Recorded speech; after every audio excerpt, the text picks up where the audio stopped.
There was a 4-year-old age difference between them. Lord Edward married twice before he met Mary. When Mary Higgins' name was mentioned around Fort William, friendly and fresh were the words most frequently used to describe her. The local gossips couldn't help but think the 20-year-old was just waiting to be married so she could get her hands on his fortune. Well, of course. How many people are really going to seek out a 60-year-old when you're 20 if you're not really in it for the money? Didn't take Agatha Christie to figure that one out.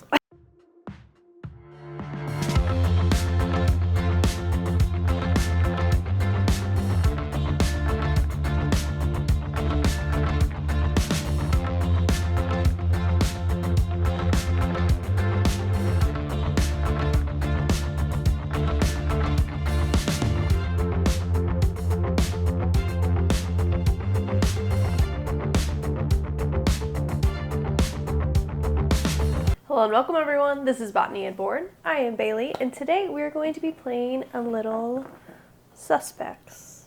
So this will have spoilers, so unfortunately if you do not want me to spoil this one case for you, then you cannot watch this video. So, sayonara. But if you guys are okay with some spoilers, please stick around. I will just be spoiling the first case in this box, and there are several other different Suspects boxes, so fear not, this will just give you an experience of what the game is like and see if it is for you. So I've never played one of these before. This will be my first time with you all. Trash truck is driving by. A recycling truck or something. So I reorganized my collection this morning. So what do we think? What do we think? Do we like it? Oh yeah, my plant. You can't see my plant because I'm in the way. I put this marble queen over there for now. I'll probably put something that's like taller than that. Almost maybe. So I could swap my parlor palm and put it back there and then put the other one here, but I don't know. Also, if I go this way, then you can see my plant. There we go. And then, unfortunately, though, I am going to block the botany board, but it's all in good time, And I also feel like my hair is about ready to fall out of its clip. Several things are happening, as you can see. Sorry, I'm getting a drink of my Alani. Yes, I had coffee this morning. Did I need more caffeine? Probably not, but here we are. All right. So, let's go ahead and begin. So, we are doing Murder at Alistair Manor. I love murder. Okay, I gotta redo my hair 1 second. Because it's going to fall out. Unless I just leave it down for a bit. Okay, I'll leave it down for a bit. It looks absolutely insane, but it'll be maybe okay. I slept on it, woke up, and started doing my collection thing, and then I did all that, organized downstairs, upstairs, and then I was like, I'm ready to take a break and play a game. And then I'm going to go back to reading Magnolia Parks. So, okay. I think that'll be fine. Alright, so we'll go ahead. It says, do not open this packet until you have read the instruction to the case. Okay, will not open that yet. Here is the instruction to the case. Chapter 1. Murder at Alistair Manor. Introduction. It says Fort William, Scotland, December 21st, 1934. It's now 2024. It's slightly different. Before heading to London for Christmas, I went on a short tour of Scotland. The day after a beautiful ramble through the Highlands, I got a call from Inspector Jameson of Fort William Police. He says, I'm terribly sorry to disturb you, but a tragedy has just occurred at Alistair Manor. Mary Higgins, Lord Edward Alistair's young fiancée, was found dead of strangulation. You know, Fort William is a small town where everyone knows everything that happens, so when I was informed that a young associate of Justice Cameron of the High Court Judiciary was visiting from Edinburgh, I decided to contact you. We don't have many of these sort of cases around here. I think that your help would be quite welcome. Also, because here's who I am, by the way. Claire. Claire was born in 1910. She is an avid reader of Agatha Christie, a world traveler, and more British than 5 o'clock tea. Oxford University admitted her after implementing quotas for female students in 1927. She followed her father's footsteps and graduated with the key to unlocking her dreams, a degree in criminal law. Now, Claire Harper investigates, observes, discovers, and thwarts. There's no mystery that is too twisted for her brilliant mind, no case that's too hard for her to crack. Claire Harper isn't just a detective, she's the very best. That's me. Claire Harper. I don't have any tea. I should have brought some tea. But alas, I did not. Okay. Since I don't know how to just sit idly by, I accepted this new challenge without blinking. Before going to the Allister estate, I inquired about Mary Higgins and Lord Edward Allister. The first intriguing fact, there was a 40-year-old age difference between them. Interesting. It's quite the age gap. Lord Edward was married twice before he met Mary. When Mary Higgins' name, I wonder if they're all older, if he only likes people of like a certain age, you know, and he just keeps marrying younger. Okay, anyway. There was a 4-year-old age difference between them. Lord Edward married twice before he met Mary. When Mary Higgins' name was mentioned around Fort William, friendly and fresh were the words most frequently used to describe her. The local gossips couldn't help but think the 20-year-old was just waiting to be married so she could get her hands on his fortune. Well, of course. How many people are really going to seek out a 60-year-old when you're 20 if you're not really in it for the money? Didn't take Agatha Christie to figure that one out. Okay, another intriguing fact is that Mary's murder took place just a few days after another tragedy, Lord Edward's disappearance. Aha! So his young fiancée is dead and he's suddenly disappeared. Suspicious. He loved mountaineering and had gone on a climb up Gulvein with his brother William. But William Allister returned from the expedition alone, so maybe his brother killed him. Armed with this information, I headed to the Allister estate, which stands a few kilometers from Fort William, alone in the countryside. Okay. When I drew up to the estate, I marveled at its beauty, a vast neo-Gothic manor with a breathtaking view of the highlands. Thomas, the butler, came to greet me. It was 3:30 p.m. It's 1:30 here, so it's kind of close. Hello, Miss Harper. Inspector Jameson told us you would be coming. We have suffered a terrible tragedy, but I am certain that with your expertise, you will quickly discover who is behind this terrible crime.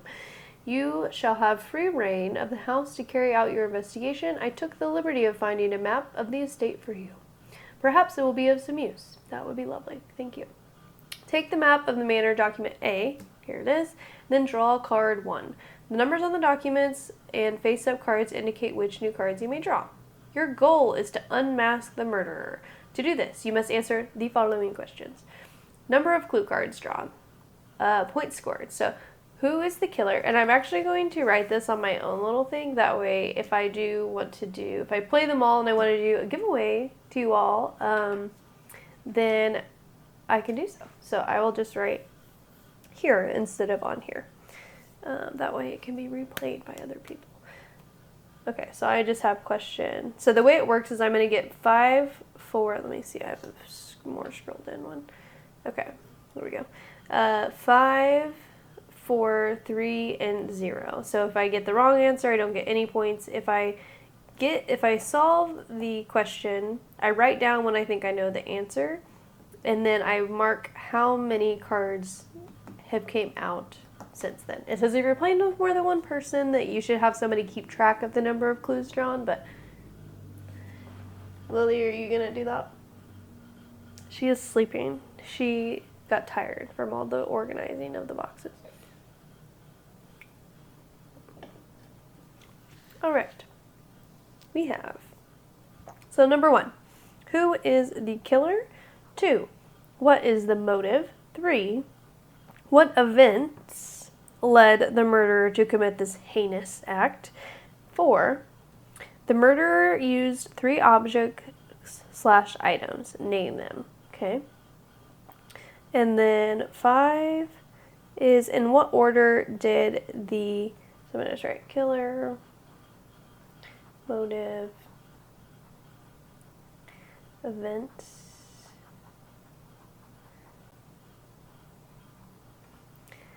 Objects. There's 3. And in what order did the events leading up to the murder take place? Order of events. Okay, and so then I will either get 5, 4, 3, or 0. So I'll put a little 5, 4, 3, and 0.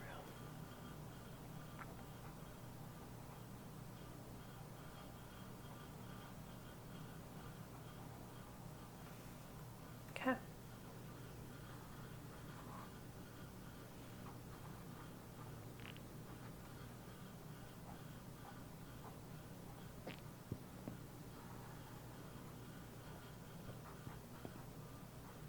All right. Now I have that done. I'm going to take this off. Does anybody have any, just from reading that alone, does anyone have any like guesses of what happened? I feel like it's like something that maybe the brother liked the 20-year-old as well, and then so he like let him off and killed. It was the 20-year-old was with him first, and then or maybe he wanted to give the fortune to his own girlfriend, and so he killed the other 2, and then he had more fortune to give her. Maybe. All right, let's go ahead and read document A. I'll leave this evidence up here. Document A, here we have it.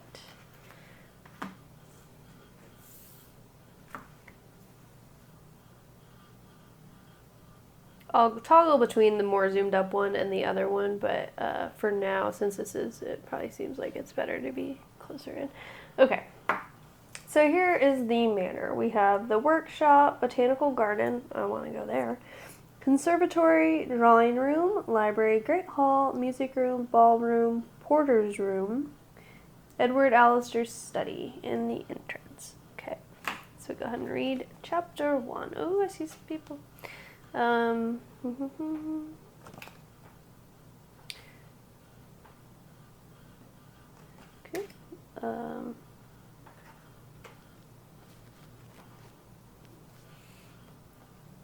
The numbers on the documents and face-up cards indicate which new cards you may draw. Okay. So, and draw card 1. But then I assume I'm free to go to any of these places now. Thomas Smith.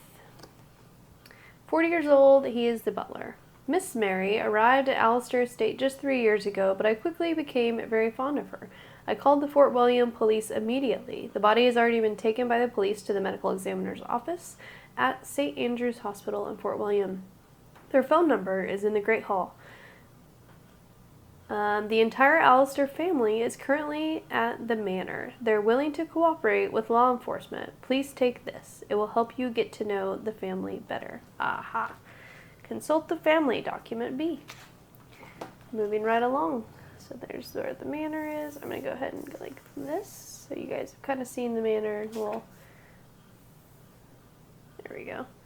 Okay, manor and the family tree. And that's all, just so you guys know. Okay, we have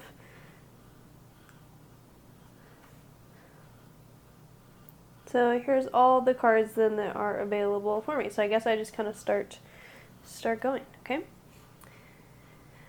So I have 2 questions I can ask him. I can question him about Mary Higgins or question him about the Allister family. I would like to question him about Allister family. So that would be card 40.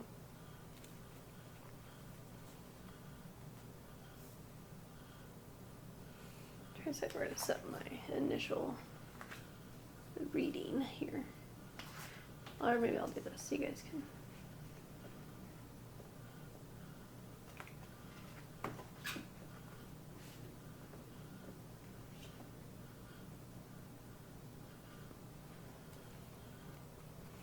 Okay, so question 40.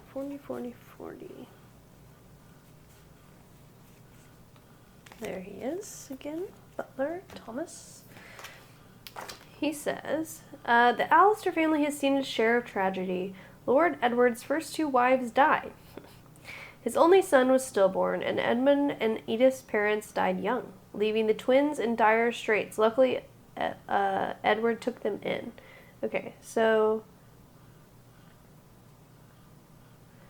Lord Edward's 2 wives died.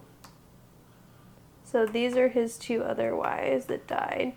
And then leaving the twins. Who are the twins?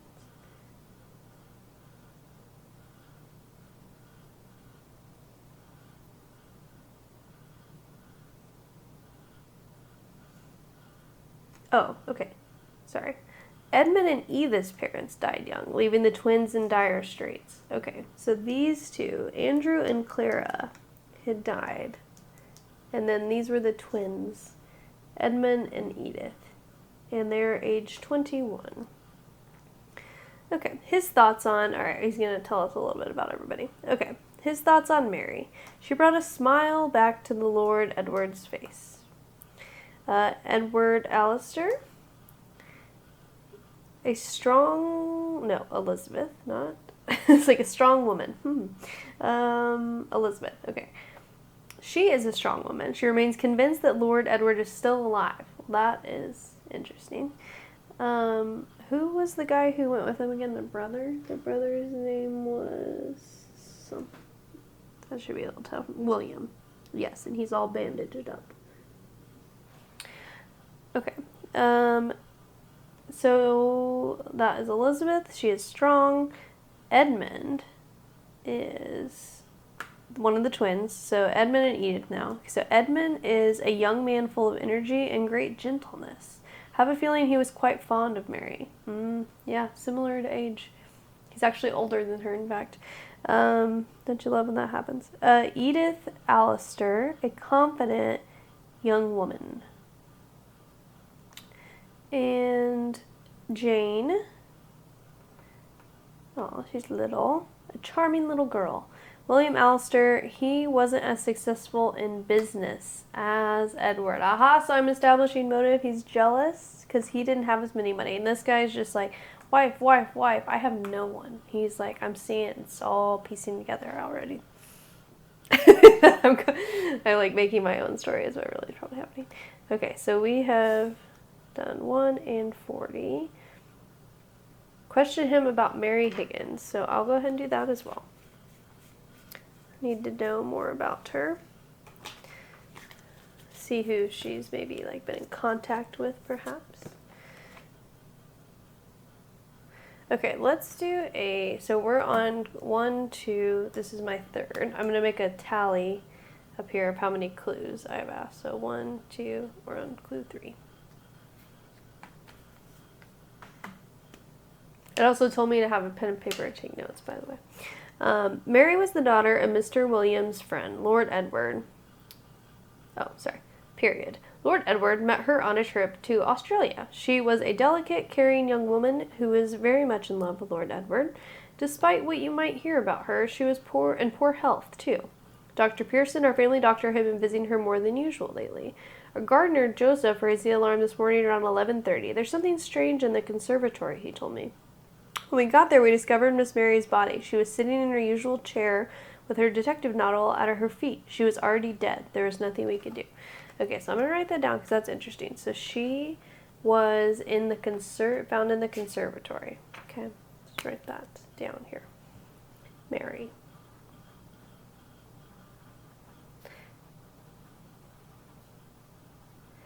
And it would seem... It would seem that she was just reading during the time. So, because her novel was below. And then 11:30 a.m., the gardener found her. Okay. Try to remember that. Alrighty, and also this thing says it's supposed to take me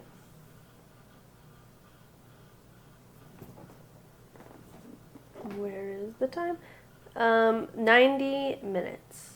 So 3 of them 90 minutes. So this is a little bit longer of a stream with you guys.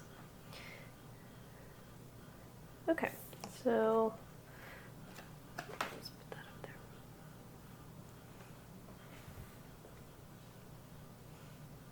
there. Okie doke. So I now can go, let's see, what do we think? Well, they did say that Edmund was quite fond of Mary. So let's go ahead and talk to Edmund. So that will be clue number 4.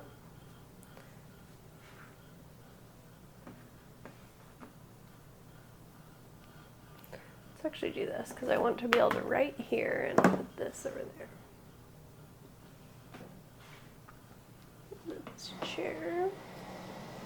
Out of my way. There we go. Okay. She's a weirdo. Okay. There's my 3 clues. I don't know what to do with my clues exactly. I guess I'll just go like this. Keep them so I can see the...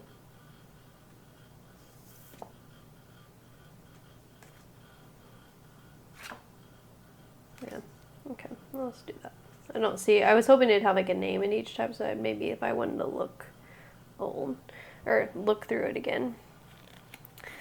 I was reading the 40 years old, is what I said. Okay, Edmund Allister.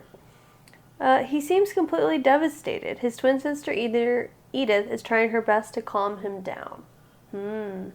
Wonder why he's so devastated.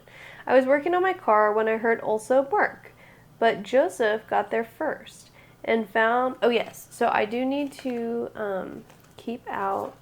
Okay. See how there are these things? So the green will lead into something else. So I actually need to kind of keep that one separate. So this one doesn't have anything, so I can go ahead and stack that over there. But this one is waiting for something, as is this one. So there'll be like a combo thing of somebody else's that can lead, or a location or whatever have you.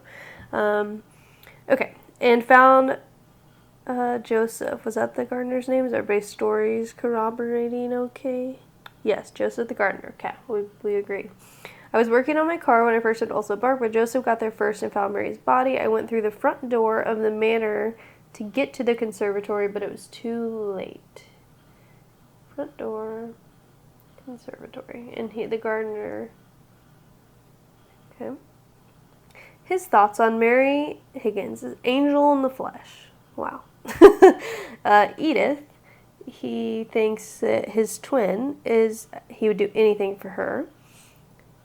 William Allister seems like a nice enough fellow. William. And Elizabeth Allister is hard on Jonathan. Elizabeth? Hard on her husband and hard on her daughter Jane. She's a tough woman. Tough to deal with, I guess. She seems nervous and has asked Thomas at least 3 times if there is a letter for her. So she's looking for a letter. That's kind of interesting. Question about Mary Higgins or question him about Edward Allister? If I want to do that. Let's see what he says about Mary. I mean, because he thinks she's like so amazing. So I wonder if to see if they had any romantic involvement or anything. Okay, let's ask him about Mary. She was an angel in the flesh. She was the sweetest, most generous person I'd ever met. Can we change the subject? Oh, sorry. He goes, from the very first time I met her, I knew she was special. Okay, Edmund seems particularly emotional when he mentions young Mary Higgins. Edward pauses for a few minutes before continuing calmly. Can we change the subject? It's too difficult for me to talk about it. It's too soon. You don't know what to think. Is Edmund really that fragile? Did her death affect him as much as he seems to let on? Or is he guilty? Or is he covering for his sister? Covering for William? Maybe William is because he's he seems like a fine enough guy. It's not what other people are saying. Okay. So, suspicious boy. 1, 2, 3, 4, 5. We're on clue 5 that we have drawn. Okay.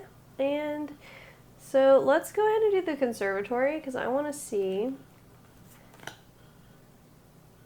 the dead body information. All right, conservatory. It's full of so many plants and I love it. Okay, the conservatory. The conservatory is a peaceful place. Mary Higgins used it as her reading room. Her armchair was placed to take advantage of the light filtering in through the south window while enjoying the view of the botanical garden. That sounds amazing. Okay, so we have 8, 6, and 7. We can examine the balcony that overlooks the park. 6, take a closer look at the armchair. Interesting, I do want to do that. And examine the victim's detective novel. I don't know that the detective novel will give me anything necessarily. So I'm going to go start with 6. We could always circle back. So we are now at clue 6. And then I'm going to draw 6. Number 6. There we are. Okay. And let's move this all the way.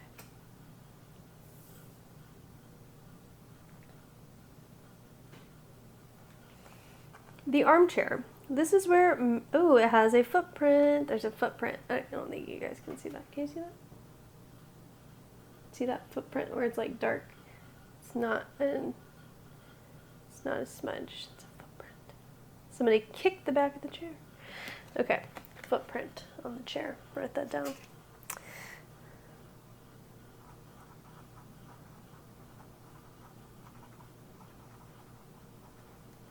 Maybe they pushed her in there. Maybe she was somewhere else and they moved her chair there. No, because she was reading, and this is her special reading chair.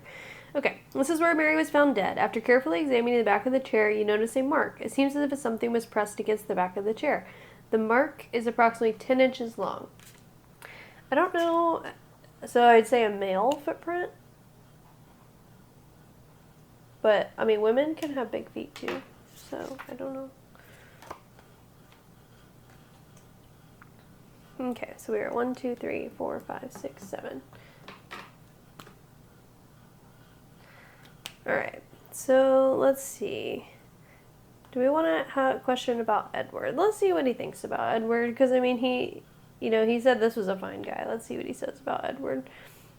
So, Edward, 38.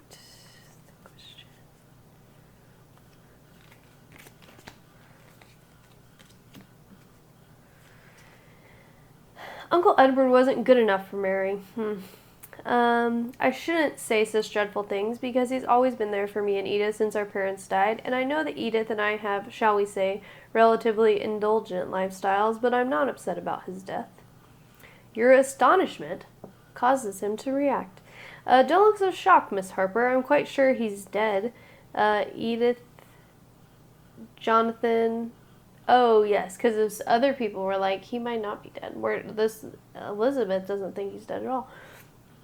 I'm quite sure he's dead. Edith, Jonathan, William, and I were together that night before last. We all had a little to drink, and William told us that it was impossible for Edward to have survived the storm and the fall. I remember that Thomas was serving our drinks, and although he didn't say anything, he seemed very upset by the news. So, William, of course, is the one that is telling the kids that he is, in fact, dead. Okay.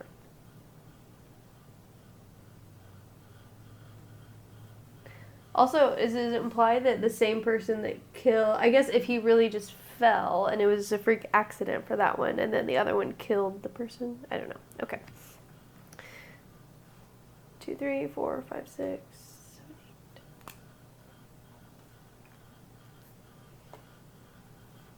Okay, let's go ahead and I'm going to question William here, because I am suspicious of Sir William. Alistair. Look at him.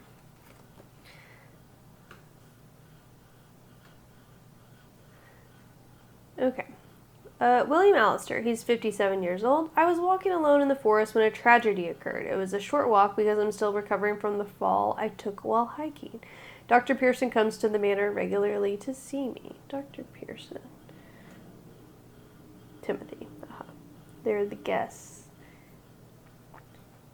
His thoughts on Edward. He's got lucky with his business. Okay.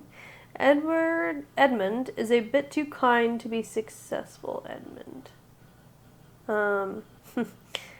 Edith, a young spendthrift who is too accustomed to luxury. Elizabeth, a woman who is strong and takes the initiative. Okay, yes. Now, maybe, well, no, because she said the one guy wasn't dead. But she would take the initiative to kill somebody if she thought she wanted to, since she's so strong. John Lloyd. Who is that? Oh, her husband. Thoroughly malleable, completely under Elizabeth's thumb. Aha, so he could do the dirty deeds for her. Camilla Alistair, still sprightly despite her advanced age. Oh, okay. And then, I mean, it could always be something like Camilla. So these people have passed away. If they're a little bit grayed out, they passed away. So she's alive. I mean, he okay, so he may or may not be alive, but dead. The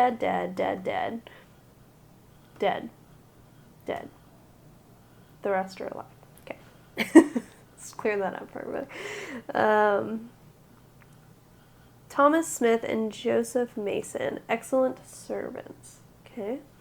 And Cecilia, a pseudo-artist. So she's a dance teacher.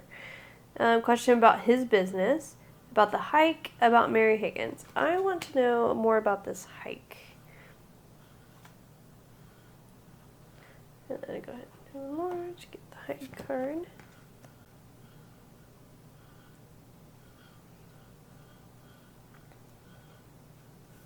Okay, so this one's done. All the ones that are done, I'm actually going to, like, that don't have a additional, but I am trying to fan them just so I can quickly recount everything. So I'll put done red. You guys can't see what I'm talking about, but blue places, yellow this. I could, I guess, go back before I...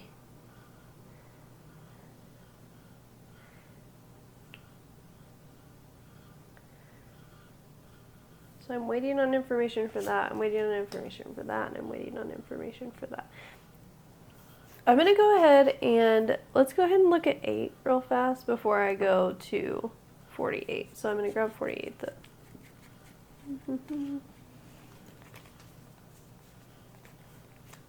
48, and then I want to do 8 as well. I don't think the novel's necessarily going to tell me anything, but,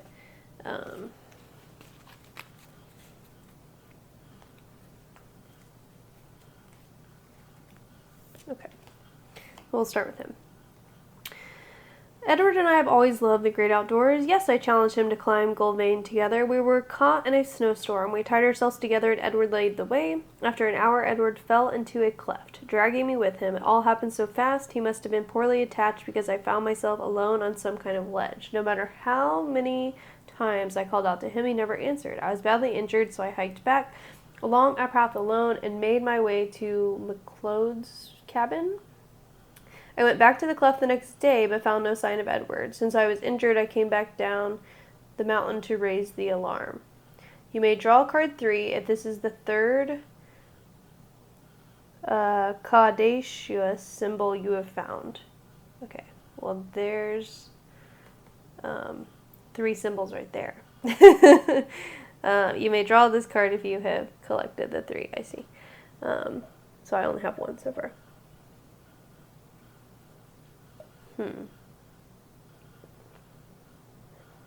Interesting.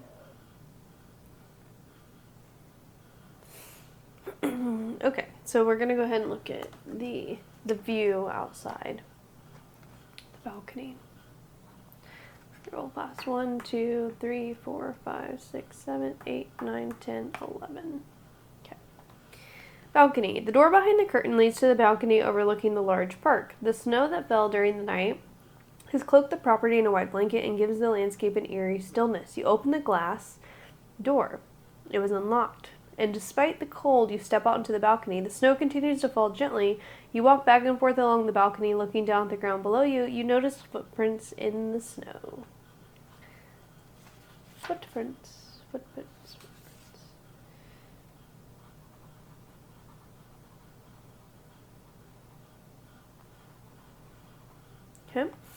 If you have not already done so, take card 9 and place it on top of the map of the manor document A. I have not done that. So, card 9. It's a special green one. Mm-hmm.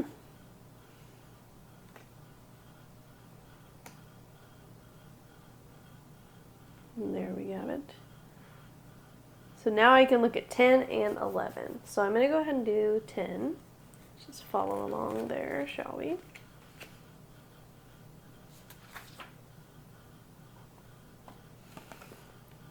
Footprints. The footprints stop right in front of the window with a direct view of the chair where Mary's body was found. The footprints are fairly fresh.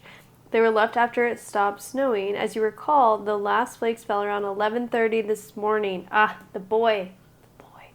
The footprints are approximately 11 inches long. Not 10 inches, but 11. That's close, though. So, outside footprints, 11 inches. And maybe the twins, maybe the 10 is inside. They did it together. The twins killed her thinking that they would all get all the money if they just go ahead and, like, ruin any chance of any offspring over here, maybe. And they didn't want to, like, fuck with this lady because she's too strong. Okay. 11 inches long is probably that corresponds to a men's size 11. The other footprints obviously are a dog. So, men's shoe size. Is this? No. No. No. Okay. So, someone, though, is going to... But this guy said that he heard also bark. I assumed he was with.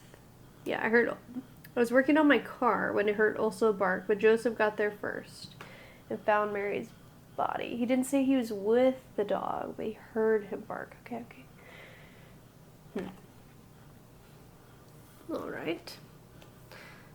Real fast. 1, 2, 3, 4, 5, 6, 7, 8, 9, 10, 11, 12.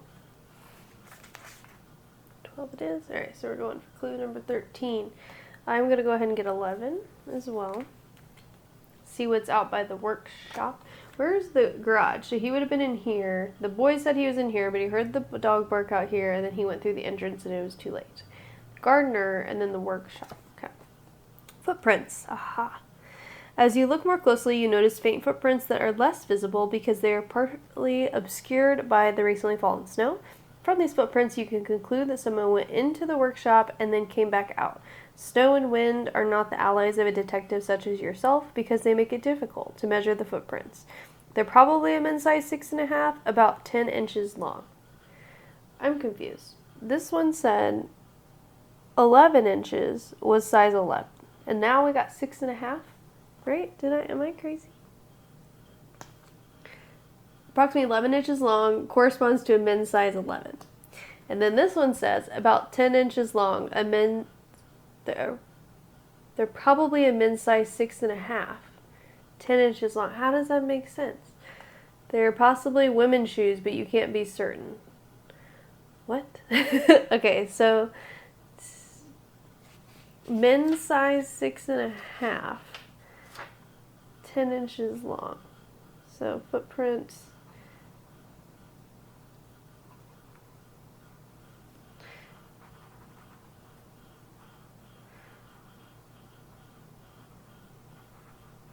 Maybe woman's. She doesn't have to play around me.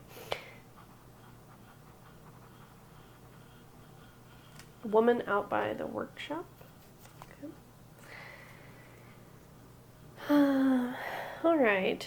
So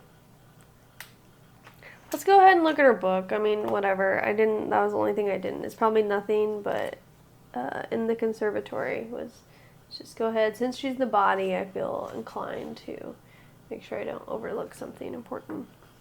A fascinating tale in which the detective in charge of the investigation gets lost in faulty reasoning and follows red herrings. In the end, they never catch the murderer. Hopefully it's not a story of me. So, I would have been right to probably ignore that one, but that's okay. Alright, so 1, 2, 3, 4, 5, 6, 7, 8, 9, 10, 11, 14. Perfect. So So we're going for clue 15. Okay. So we've done 10, we've done 11, we've looked at 4. We haven't looked at the workshop. So let's look at the workshop 35 to see what's going on out there.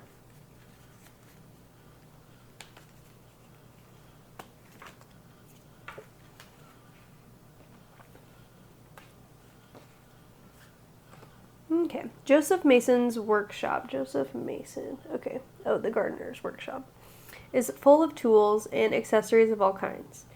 I can examine the shelves. I can examine the workbench. If you have not already done so, take card 9. I have that. Okay, so examine the shelves or examine the workbench. Let's look at the, it looks like on the shelves there's like pots and there's plants. So let's do 39.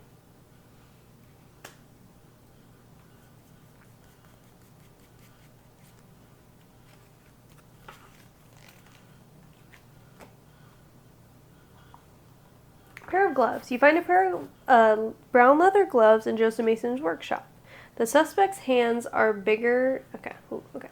Suspect's hands are bigger than the gloves. So the suspect must be bigger than the gardener, which is a man. The suspect's hands are the same size as the gloves.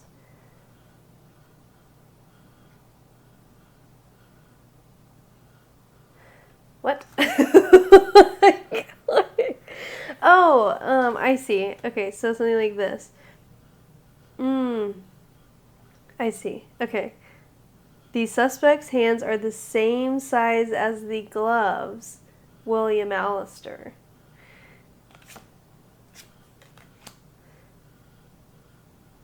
Same with, so the people, so the gloves.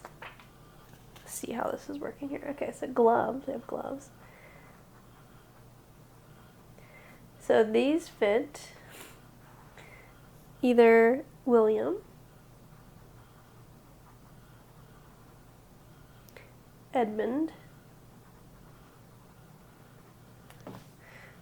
Thomas. Thomas is too big, so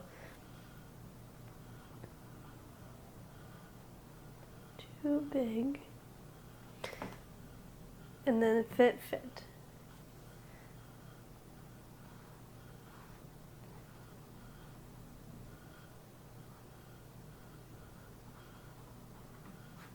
Okay. Very good, very good. It's kind of fun. I like that. And, alright. So, do I want to go ahead and look at anything? There's a pair of gloves. Let's go ahead and back to the family tree then and see what I think, right? Because the workshop, even the shelves. Okay, I'm going to look at the shelves. I don't want to miss something that's important out there. Since this was unlocked, it does seem like whoever killed her may have come in through there. So they might have went out to the workshop and took something. Left the gloves. But those are, yeah, just brown leather gloves in his workshop. They didn't say they were Joseph's gloves.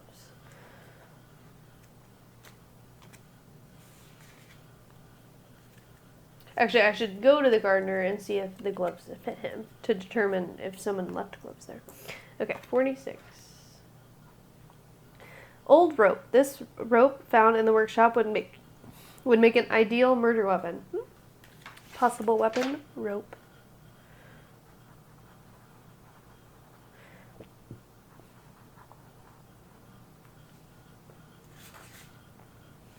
And she was strangled.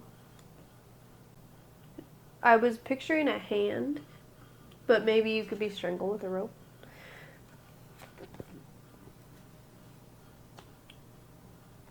Alright, let's check out the gardener. So 28.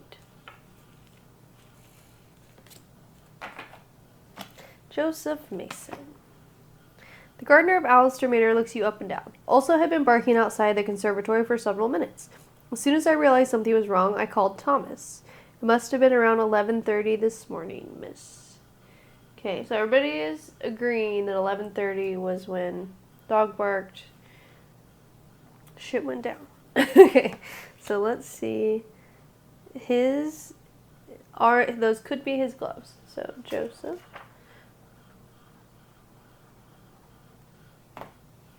Okay, so Mary Higgins, he says, Mary. Oh, Mary, of course, the dead one. A shy young woman. Edward, stern but fair.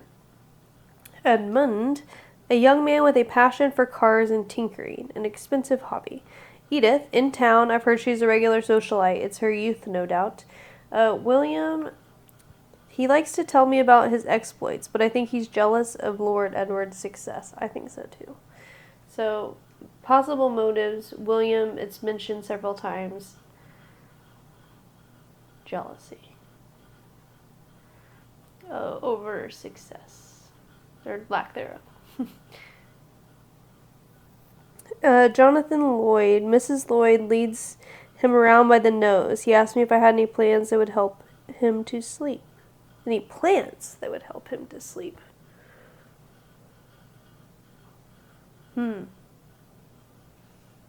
Interesting.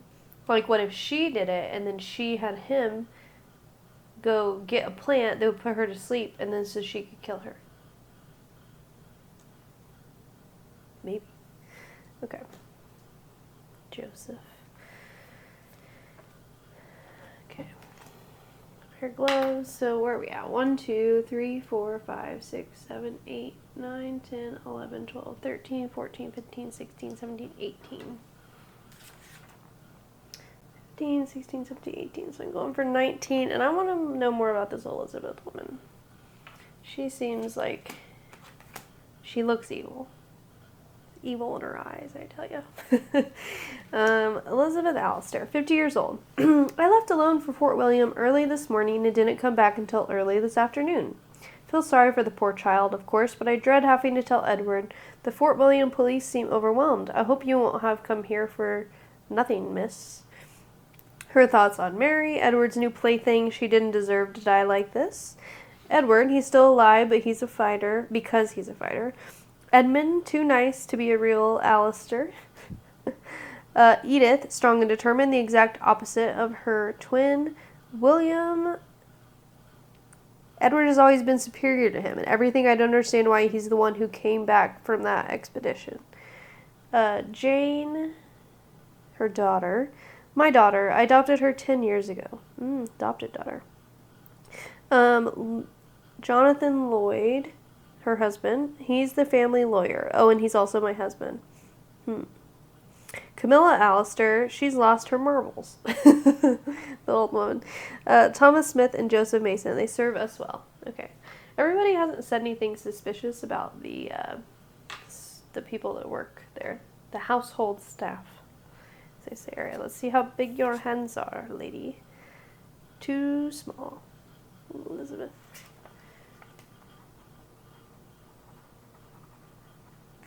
Okay. Let's go ahead and let's do Jonathan. So 32.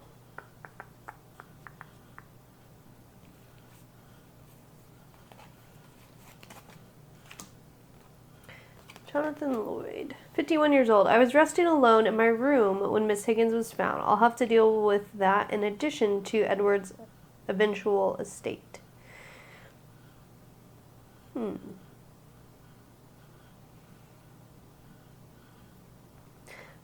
He said Mary was a nice girl. Elizabeth, we've been married for more than 20 years. Everything is going swimmingly. Jane adopted her, a charming little girl. Edward Allister, a wealthy entrepreneur. The only thing that hasn't been a success is his love life. And Camilla, she's not right in her right mind, but I think she likes me. Oh, yeah, Camilla, the old woman. Question him about his marriage. Question him about Edward's business. Let's ask him about Edward's business. Because he did say he's the family lawyer, so he's going to have to do with the eventual estate. But if he also knows things about Edward's business, I don't know. It seemed like an interesting thing I didn't know I needed to know. So I'm going to do that.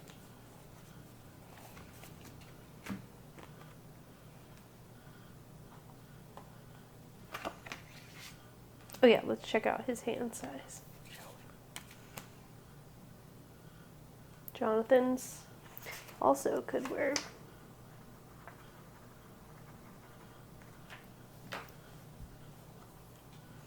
Okay, Edward is sitting on an immense fortune. Despite my insistence, he did not draw up a will. It's very simple. His estate will be divided evenly into 3 shares, one for William, one for Elizabeth, and the third share will be split evenly, half for Edmund and half for Edith. Okay, so 1, and these 2 are getting halvesies. Okay. Mary wouldn't have inherited anything anyway, but for now, there's no evidence that Edward is dead. I overheard him discussing money with Edmund a few days ago. As he left his uncle's study, Edmund seemed particularly upset. I know Edward had financed several family projects, but perhaps he's had enough? I certainly got the impression he refused Edmund's request. So maybe... I just can't... The little boy just doesn't look like he was... He wouldn't have married Mary. Or he wouldn't have killed Mary, I don't think, anyway, with his high praise for her. Okay. So possible, though, money... So motive, potential for the Edmund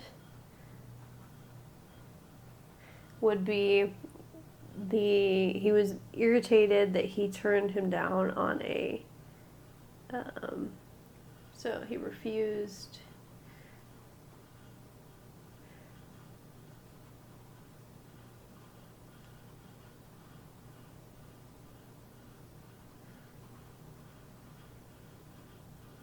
okay.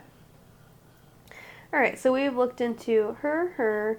We haven't talked to Edith yet and Camilla. So since she's not in her right mind, let's just listen to what that lady has to embark upon me.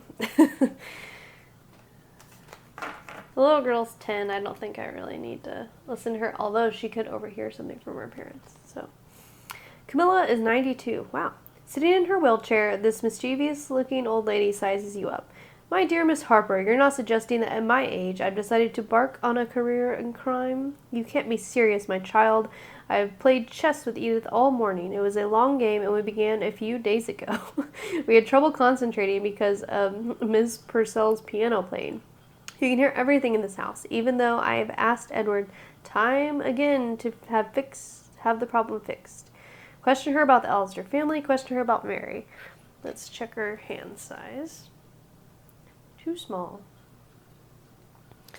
Camilla. Okay. Let's do 52. I want to know about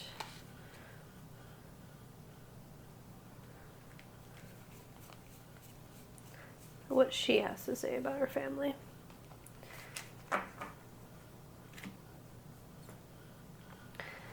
Miss Harper, rest assured you won't get a more honest answer than mine. I might as well be completely frank with you. Apart from Elizabeth, our entire family lives on Edward's dime. That's why I have a hard time understanding why someone would want to hurt Miss Mary Higgins.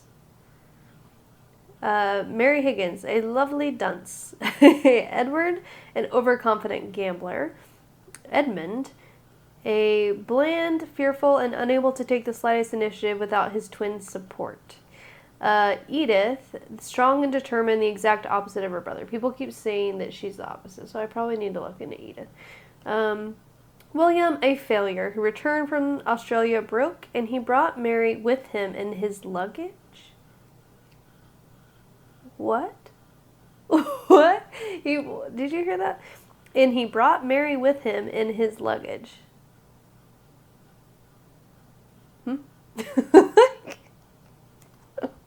How small is the woman? Okay. Jane is noisy, the little girl. Jonathan has no personality. And Thomas Smith are excellent servants. Cecilia is a simple entertainer. Simple. I like how that's... Okay.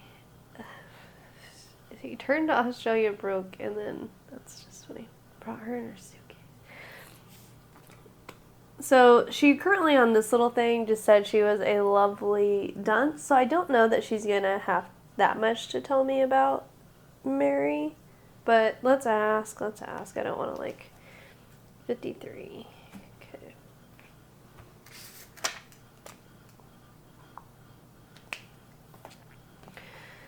Mary was an innocent young thing, a fountain of youth that Edward drank from without restraint. She was refreshingly candid, docile, and entertaining. I could understand how a man as unimaginative as Edward could find her to his liking. This lady is a hoot, if you really found her. Every conversation with her was indescribably boring and banal. I think that's how you say that. But I think that even at your age, you understand that eloquence is not the first quality a man looks for in a woman. Isn't that right, Miss Harper? Edward wasn't the only one who appreciated Mary's charm and youth. Edmund was enamored of this young woman. It was obvious. But he never dared admit it to her. He's far too awkward and indecisive to take the initiative. Okay, so it's clear even to the grandma that Edmund was into Mary. Okay, let's do a real quick count, see where we're at. 1, 2, 3, 4, 5, 6, 7, 8, 9, 10, 11, 12, 13, 14, 15, 16, 17, 18, 19, 20, 21, 22, 23, 24. So 20, 1, 2, 3, 4. Okay, so we're getting out. We're only 5 questions away from being out of the 5 bucket. So if I don't figure out what's happening. So we haven't found those green things yet. Timothy Pearson, the doctor. And the doctor comes to see William a lot, which is interesting. Joseph, we've talked to Joseph, the butler. I don't know about talking. Let's go to Edith, and let's just see what she has. Otherwise, I could go into Edward Alister's study. Let's go to Edward Alister's study. Let's do that. So 16.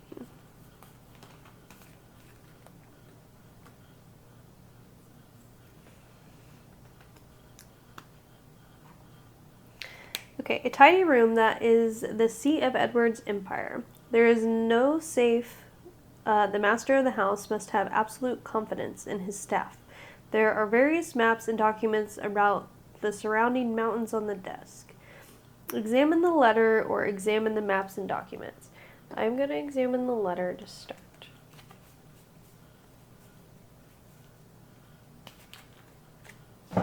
Oops. Aha. This is from J. Lloyd. Who's J. Lloyd? Oh, Jonathan. Okay. Dear Edward, as your personal lawyer for several affairs, I must insist. It is for your peace of mind and for Mary's future. I understand your reluctance, but your fears are unfounded. Please forgive me for being so straightforward, but you can't honestly believe that a marriage could have any negative influence on Mary's fate. The fact that Catherine and Margaret both died shortly after your marriage to each of them is a pure coincidence. You must understand that. In the absence of an heir, if anything should happen to you, your estate would go to Elizabeth, William, Edmund, and Edith. Mary is not protected in any way.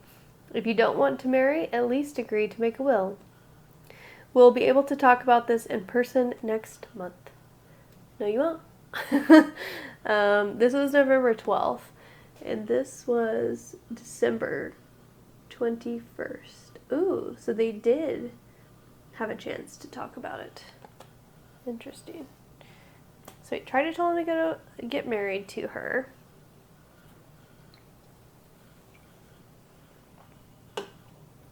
Okay, let's go ahead and do 17, to do the maps.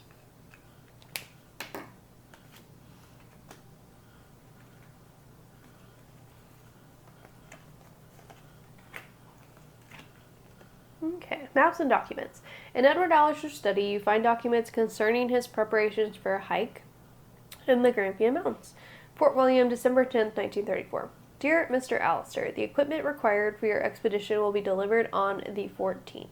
Again, I would advise you not to go ahead with your plans. Your brother's choice of Gulvain is most certainly extremely dangerous at this time of year. Going without a guide, as he has suggested, would be, in my mind, taking an unconscionable risk. Yours sincerely, Peter McHilway. So I don't know who that is exactly, but okay. So he was warned off of going, and it sounds like what's his face put him there. And this one has some dates, so I'll have to remember to look back at that later. Okay.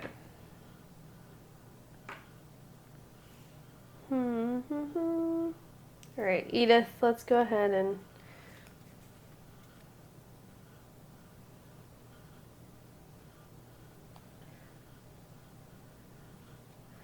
Yeah, because I don't know what... Oh, she was talking about the piano was so loud, but... Sure. Let's check next to her at the music thing. Music room. Okay. The music room is a large room that faces west. It is separated from the conservatory by a door. The large windows are hung with braided ropes. A large harp and a cello are on display, but without a doubt, the magnificent grand piano is the most beautiful object in the room. Examine the curtain tiebacks. Aha. Could be the... Oh, she's a dance teacher, not a piano player. Who did she say was being annoying with the piano? Or too much...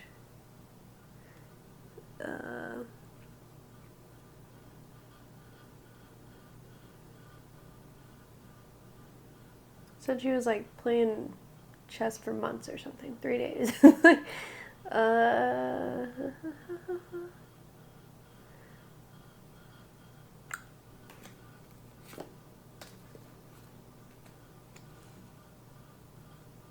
Oh, Miss Purcell's piano playing. Aha. So she was the piano player. So if she ends up having... I mean, I'm assuming her hands are too small. But let's examine the curtain tiebacks, because that could at least be where the person took the rope from. And play a few notes on the piano. I wonder if we go to play one, it'll have like one of those where like key gets stuck and then there's something in the piano. Okay, so let's go ahead and do 27 and 44. And that should put me at 29, but I'll double check. 27...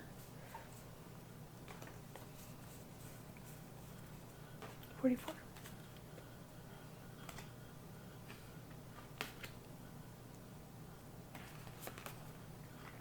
Okay, let me count real fast. 1, 2, 3, 4, 5, 6, 7, 8, 9, 10, 11, 12, 13, 14, 15, 16, 20, 22, 25, 28, 29. This will be 30.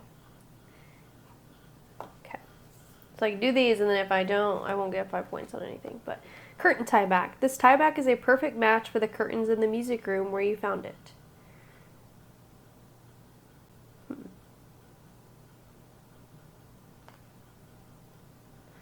Okay. Like that didn't help. And 44. You sit down in front of the piano and mechanically play a few notes, recalling the music lessons you took as a child, except for a few notes that sound out of tune. You haven't really lost your touch. Drawn by the music, young Jane approaches you and declares, "You're as bad as Miss Purcell was this morning." Out of the mouths of babes, you prepare to answer when you finally decide that all of this is not helping with your investigation.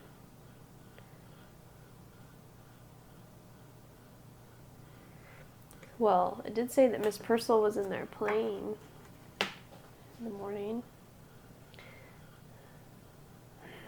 Man, darn. Okay, so I don't know the killer, the motive, and what events led the murderer to commit this heinous act just yet. 3 objects. So there's gloves, a rope, and what order did the events leading up? Okay, we're gonna have to just keep going. No 5 points for Bailey.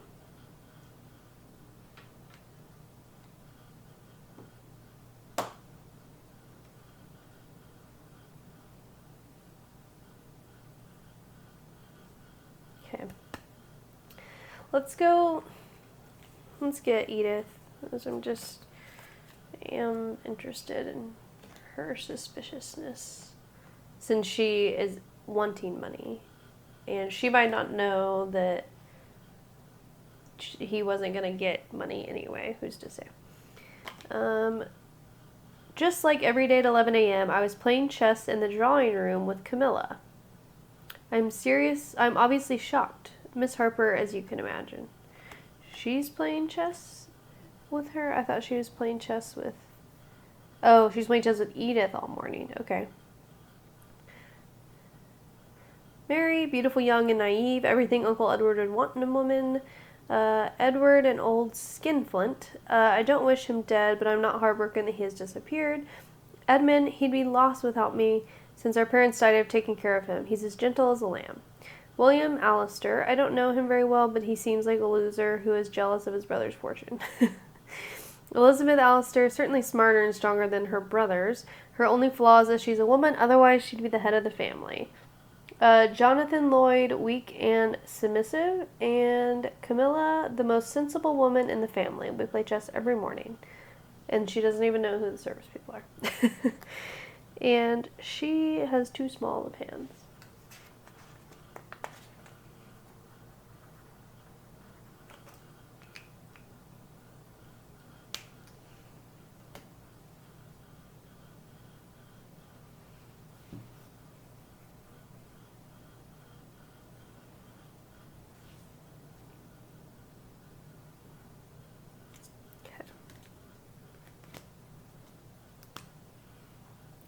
Edith.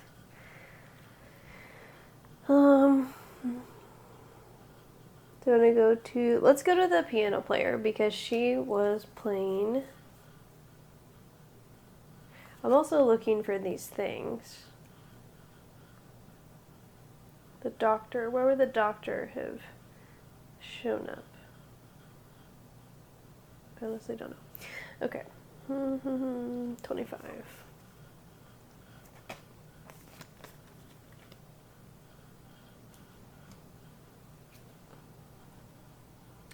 I hear you're Claire Harper, daughter of the famous professor of criminology at Oxford. I am delighted to be able to converse with someone with your background. It's a real cultural desert around here. I'm little Jane's dance teacher. She's not very gifted, but what can you do? Her mother thinks she's a future star. The reason I was willing to come to Fort William over Christmas is that I was offered a generous bonus that will help me settle in London. It's a backwater out here. I had to wait 3 days for a piano tuner to come, and obviously he was no good. No, I didn't hear anything this morning. I was playing the piano while Jane danced in the music room. And her gloves fit. Cecilia.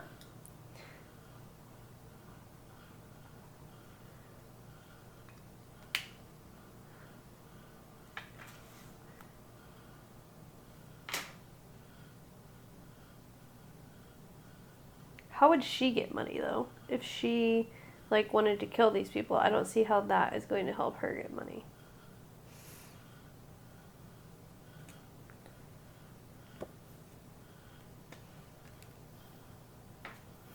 Okay.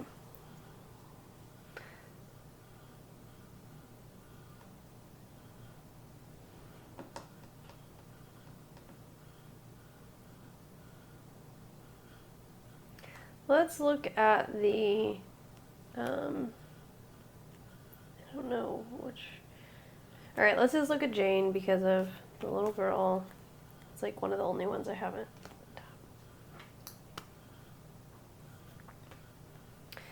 Jane Lloyd Allister, 10 years old. I spent this morning with Miss Purcell in the music room. She kept shouting at the piano. She said the tuner was an idiot.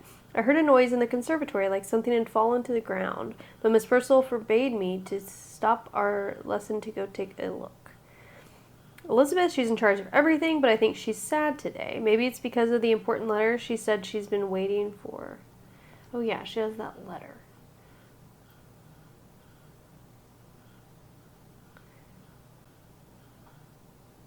Ooh, aha, what if she is telling Jonathan to send the letter to him to be like, yes, I will convince him to do a will that maybe writes things differently than maybe going to the kids. Maybe she's trying to cut the kids out or like write more to herself and to William, perhaps. Jonathan, he often tells me stories about the explorers. He's sad he's not one of them. Mary Higgins, she was very beautiful and nice to me. Edward, I'm sure he'll come back. Camilla, she's funny, she sleeps all the time. Cecilia, I think she doesn't like me very much, and she's just giving me lessons for the money. She wants to be an actress. Okay. And I'm sure her things are too small. Yes, she's 10. But you never know. Jane. Okay, I have officially looked at everybody. So I guess the one thing I didn't do with Jonathan, though, was ask him about his marriage. So let's just see what he has to say about that. I'll open up it all.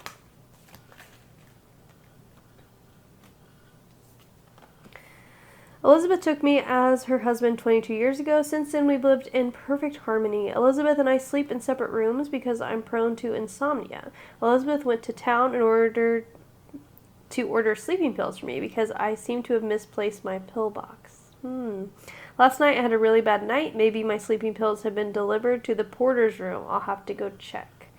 My one and only regret is that I couldn't give Elizabeth a child, but she adopted little Jane. She's a lovely child with a real passion for dance. In fact, her teacher, Cecilia Purcell, came especially from Edinburgh to teach her. You may draw this if you have 3, so I only have 2 of those symbols so far.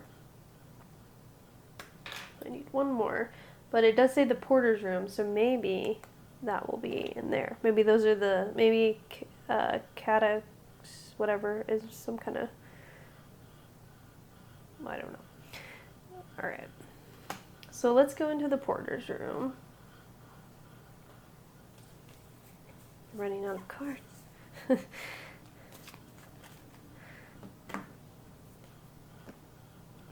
Porter's room, a small room used only by the servants. It is filled with a variety of keys and accessories. This is also where the family's mail is received. As you enter, you cross paths with Thomas, who is carrying a letter on a tray. Aha, the letter she's waiting for. This is an urgent letter for Elizabeth Allister. Your letter is here. I was going to give it to her. May I give it to you, Miss Harper? Oh.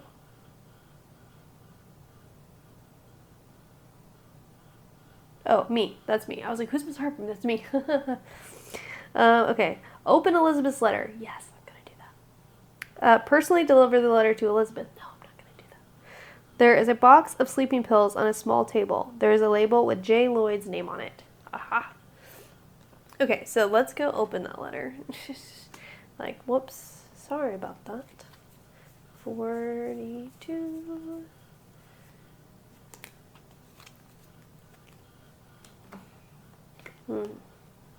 December 21st. Same day. So the letter arrives same day. Dear Mrs. Allister, I'm afraid I am the bearer of unfortunate news. A few minutes after you left my office, I received a telegram from the mail I assigned to search for your brother. He reported that he had discovered a body near the spot that William indicated. The body is a perfect match to Edward's description. I'm on my way there right now to confirm it. I don't want to give you any false hope. My colleague is professional, and he tells me that Edward Allister is dead. I am inclined to believe him. I am most sincerely sorry for your loss. Detective. Personally deliver the letter to Elizabeth on 49 and remove card 43 from the pile. Okay. 43 and 49. I guess I'll deliver it to her. I don't know.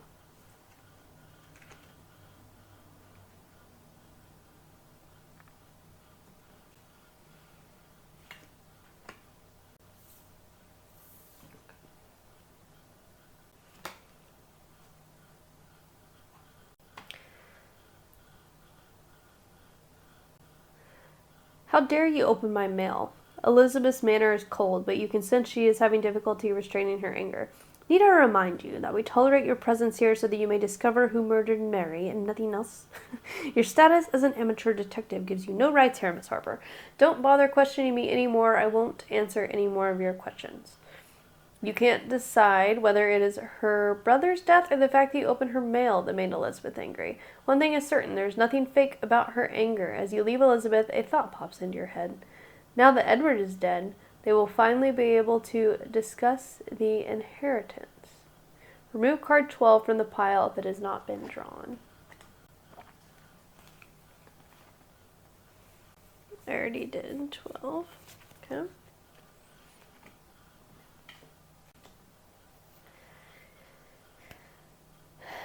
Okay, so let's do the ballroom.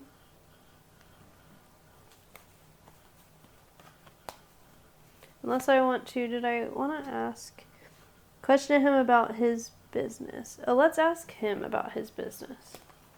Like, I know it's not going well, but like, see what he has to say. William. Okay.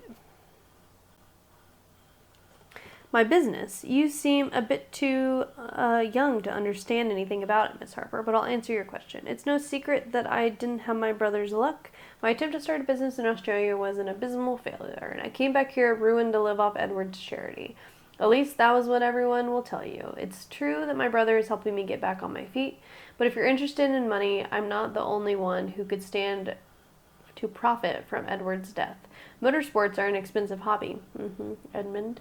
Edith lives well beyond her means, and I won't even mention the cost of living in Edinburgh and little Jane's dance lessons. We all dream of having Edward's success. Yes, they all want his money. That's much is clear. Okay, so let's go to the ballroom. I'm trying to find the thing, the third one of these.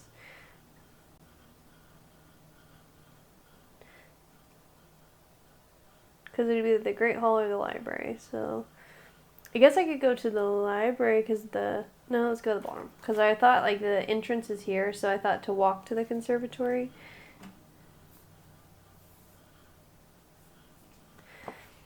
Ballroom, a superb room where Lord Edward holds his dinner parties.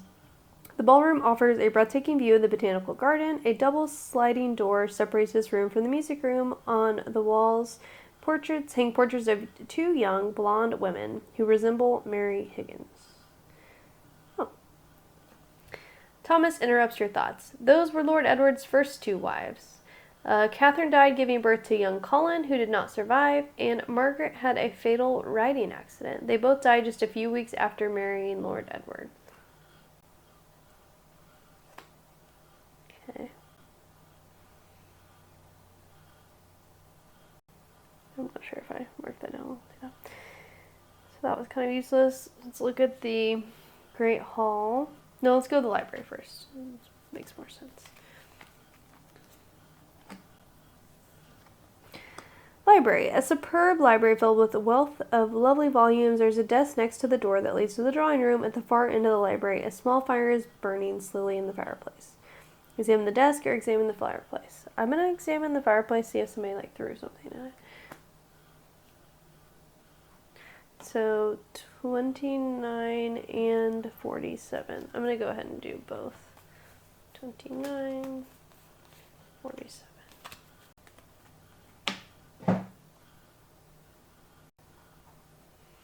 5, 10, 15, 20, 25, 30, 35, 40. 5 more cards and then we're good down to the 3 points.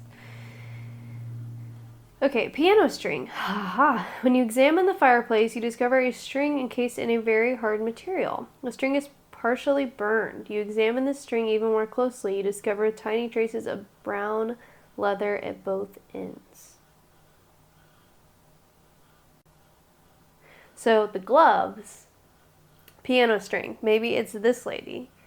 But I don't know how she's still going to get the money is the part that doesn't make sense. She'd have to kill a lot of people. But piano string does seem is partially burned. Rope, piano, string, and sheet of paper. You find some of Dr. Pearson's letterhead on the desk. Timothy. Using the old detective trick, rubbing pencil over the paper, you make a few words appear. Dr. Timothy Pearson, General Practitioner, Fort William. Patient, Mary Higgins. He was seeing Mary. Herbal tea, months, rest. Rest, get herbal tea, something. You may draw card 3 if you've collected the third one. So I finally did that. So draw card 3. Still cost me a thing though. The Allister family doctor came to the manor as soon as the news of Mary's death reached Fort William. Miss Harper, if I agree to break doctor-patient confidentiality, it's with Allister's family consent. Miss Higgins has been my patient since she arrived in Scotland. I haven't had a chance to speak with my medical examiner colleague, Dr. Stewart, yet. You can call him from the Great Hall. Question about Mary, question about Edward, question him about the rest of the Allister family. I want to go to the rest of the Allister family first. I mean, he has been seeing Mary since he got there too, so I am interested in that. But let's see about his too big. Timothy.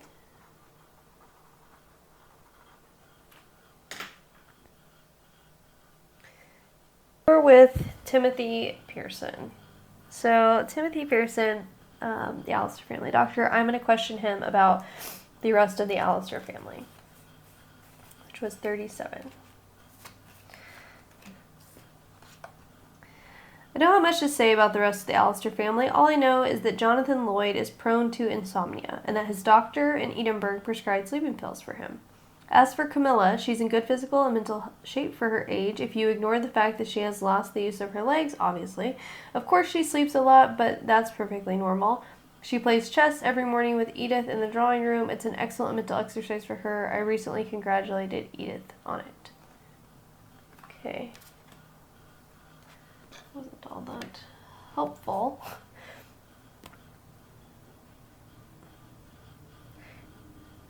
I don't know if I want to question him that much on Mary. I guess I'll question him on Mary to see if he tells me like some other deep dark secret, like she was also in love with Edmund or something. Okay. I didn't have time to speak with the medical examiner, but I'm sure he will tell you the same thing I'll tell you. Mary Higgins was pregnant. Oh, interesting. That's why I've been out to the Allister Manor so often recently. Mary's last appointment was 3 days ago. We spent a good part of the morning in the library trying to be as discreet as possible. Mary even asked me to keep my voice to a whisper. It was almost comical. I do understand her concern, however. She didn't want to tell Edward about her pregnancy too soon. She said she didn't want to give him a false sense of hope after what happened to Colin. And Catherine, I beg you to act with the utmost discretion, Miss Harper. The information is highly confidential. Aha. That was interesting. So let's go to the library. 31. Wait, have I already been to the library? I did. And I already examined the desk and the fireplace? I did? Okay. So we're down to very few things. We can go to the drawing room, the Great Hall. There's my face on the Great Hall. I guess let's go to the Great Hall. I mean, my face is on it. It's like staring me right in the eye. Okay. The Great Hall is the heart of the manor. It leads to all of the main rooms. This is also where the phone was recently installed. You call Dr. Stewart, the medical examiner at St. Andrew's Hospital in Fort William. After a cursory examination, I can confirm that the cause of death is strangulation. The killer attacked the victim from behind. The violence of the injury shows that it took a certain amount of strength to commit the crime. The victim was wearing a scarf, which prevents me from determining the murder weapon with any certainty, but I would guess it was a rope or a shoelace or something like that, or a piano cord. If you suspect anything, you can show it to me, and I can confirm whether or not it was the murder weapon. Okay, so that piano string here. This is not the murder weapon. Oh wait, no, this certainly is the murder weapon. Aha, so we found the weapon. We found it. Is that a thing? Well, there's 3 things. 3 objects. So the gloves, leather gloves. So let's see, 4. Leather gloves, the piano string,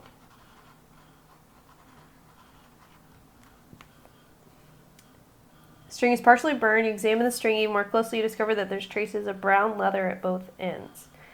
Brown leather. Let me look at that curtain cord thing again real fast.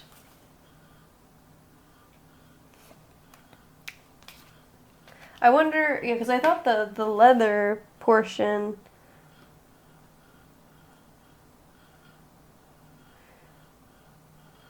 Traces of brown leather at both ends. Yeah, I don't think this one has anything to do with it. Okay. Alright, very well. So now we need to, since I know that and that, but what is the third thing? Shoe print. But that must be maybe the purple thing. So I haven't found that just yet. So let's count though to see where I'm at for sure. 1, 2, 3, 4, 5, 6, 7, 8, 9, 10, 11, 12, 13, 14, 15, 16, 17, 18, 19, 20, 21, 22, 23, 24, 25, 26, 27, 28, 29, 30, 31, 32, 33, 34, 35, 6, 7, 8, 9, 40, 41, 2, 3, 4, 5, and 6. 46. So I'm already down to only 3 points is the most I'll get for all of those. But that's okay. That's okay. This is my first time playing. I didn't know what all to go after. So let's see. Is there any other rooms we haven't went to? The drawing room. Okay, so the drawing room it is, I guess.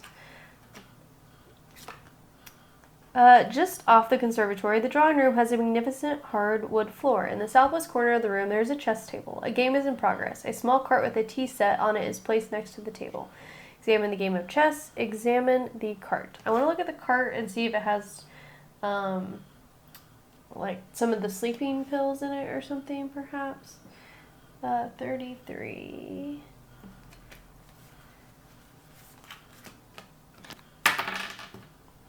So we were at 46 also, so 10, 20, 30, 40, 1, 2, 3, 4, 5, and 6. Now we're at 47. It doesn't really matter at this point because I just took all the clues. So I've been counting all of that the whole time for probably nothing.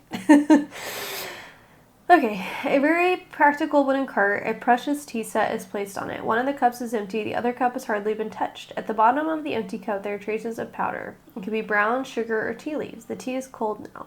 Thomas enters the room and apologizes. Forgive me, Miss Harper, but with everything that's happened, I didn't have time to clear the tea this morning.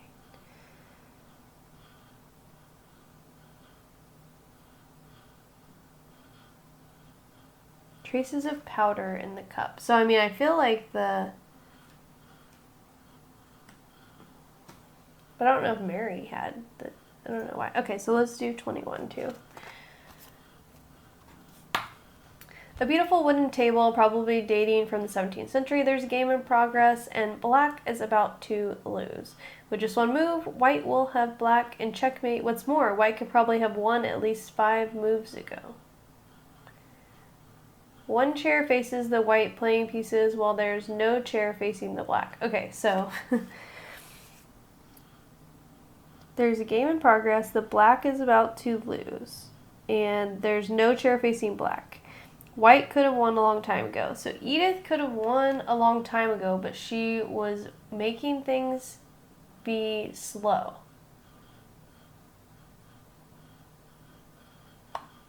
Why?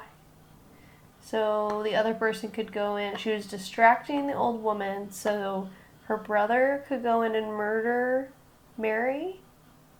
But her brother loved Mary. But then Mary got pregnant, and then he was mad about that. Maybe.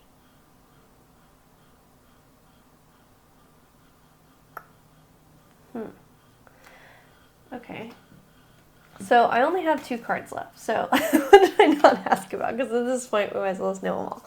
Okay, question about Mary. Let's listen to what William has to say about Mary. So I'm doing all the cards. So there we go. All right. Mary was a charming, lively young woman, much like yourself, Miss Harper. She was the daughter of an Australian friend. She and Edward met while he was visiting me in Australia. I'm the one who's going to have to tell my friend his daughter is dead. And I don't know if I have the strength to do it. William stirs himself a large glass of whiskey before continuing. She was devastated when I came back from the hike without Edward. She was truly in love with him. William empties his glass in a single gulp. I don't understand why she was attacked.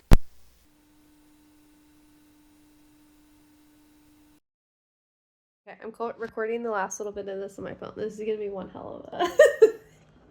So sorry, this is like a dumpster fire of all degrees. So we're down to like the last 2 cards. So So I feel like what he's saying is like there's no other one really that would have the motive other than the boy, and she's also in on the one sister's also in on it. The boy's handprints didn't match. I haven't found the foot. How did I not like? How do I not know what this pink thing is? Did I miss something like very obvious? Maybe that's for the like the solution thing.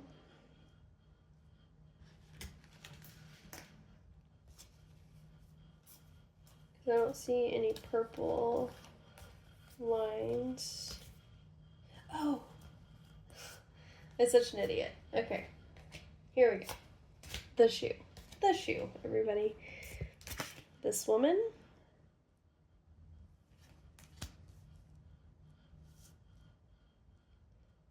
Too small.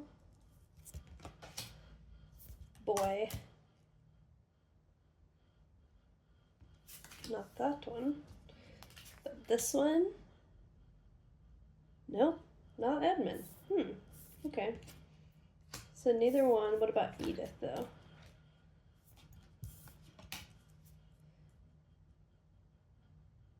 Nope. So? Yes. Okay. So Edith could have been outside, but she was supposed to be playing chess. But she could have been there. Let's see what this lady's. Also her. Okay, so this is her foot. I assume all of these are going to not be.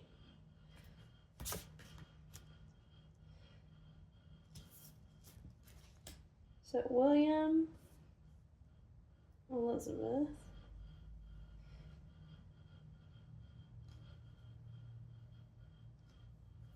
I mean, I suppose with the whole chess thing, I guess she could have just been nice to the old woman and be like, oh, she could have won 5 moves ago. She did say it took her 3 days to play it, but.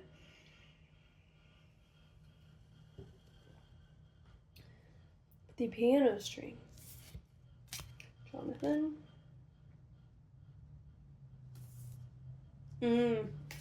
Husband and wife, though. Look at this.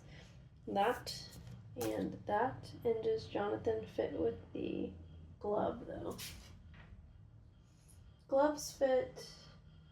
Gloves do fit Jonathan. And he would have had the sleeping pills. Okay, so he put the sleeping pills into the tea. They went on the cart and must have gave it to the whatever. And then he strangled the person in the armchair. And he used his foot.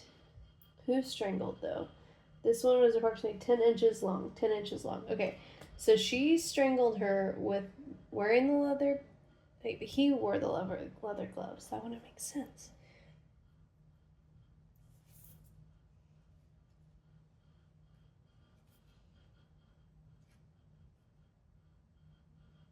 Okay, so his shoes rule him out of being involved. Her shoes rule her out of being involved. Would have been handy if I would have noticed this whole shoe thing a little while ago. Okay, Thomas' shoes.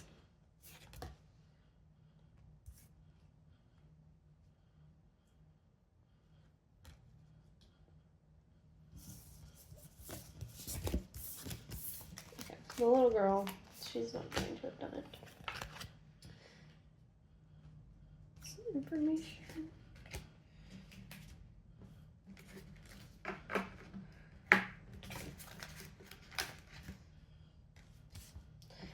But what's his face had the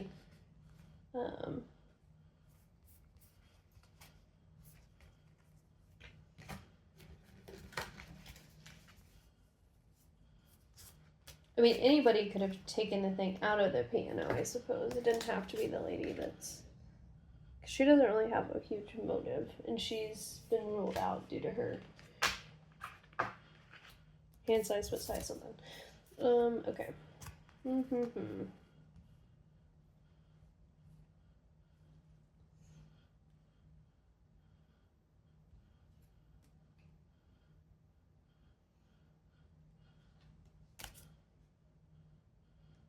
Too small of hands to wear the gloves.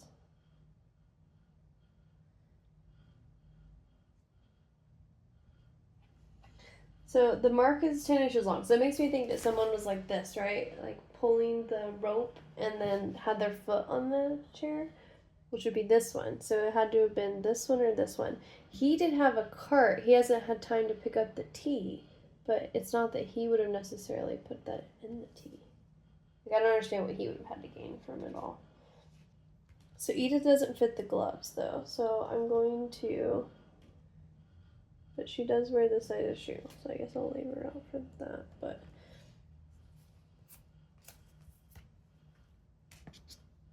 William fits that, and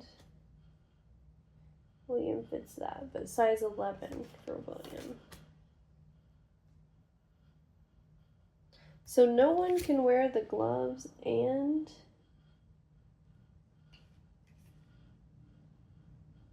He can wear the gloves.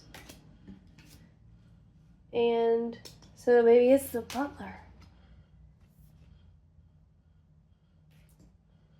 I mean, he put the sleeping pills of his. It has to be because this is the only thing. It's his. He can wear the gloves. Oh no, he's too big. He has too big of gloves. Okay, so he's ruled out because of the gloves. She's ruled out because of the gloves.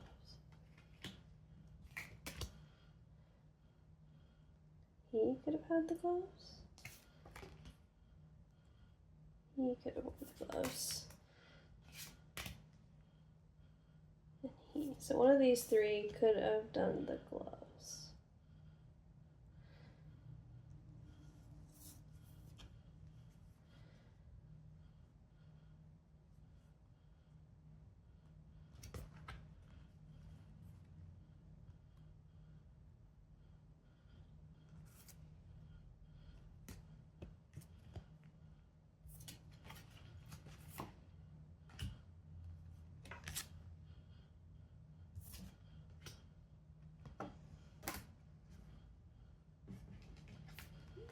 And Elizabeth, too small to wear the gloves. Too big. Too small. So the gardener, this guy, or William.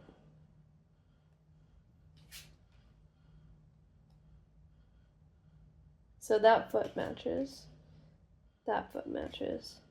And that foot. So these are the three suspects that both foot and gloves match. Oh, but that's a size 11. See, and the one on the back of the chair is 10 inches long.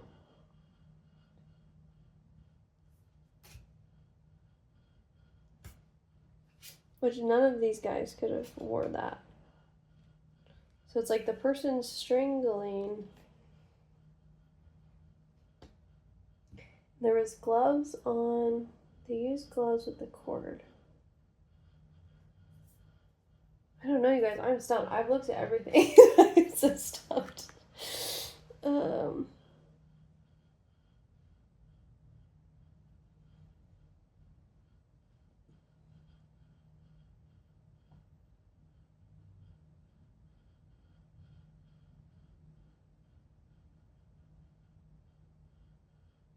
But the wife could have helped, I suppose, with the whole strangling debacle. But see, I wanted someone to have wore the gloves and the right shoe. That's just what makes sense.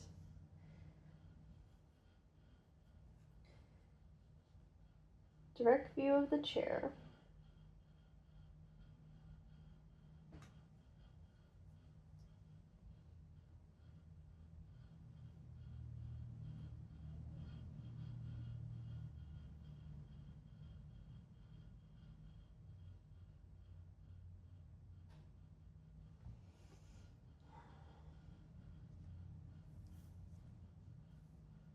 Okay, back to the shoe debacle. So the only person that matches shoes, I think, is her and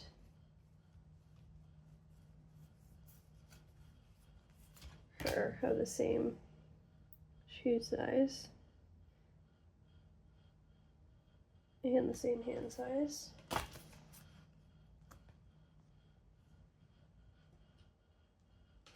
I see. Should go like this, maybe.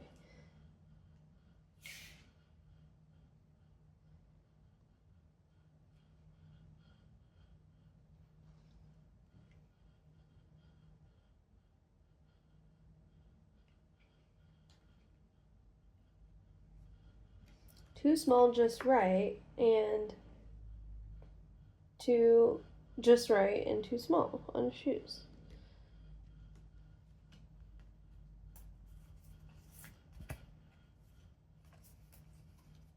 The woman in the wheelchair, I don't think she would be able to strangle somebody with strength now.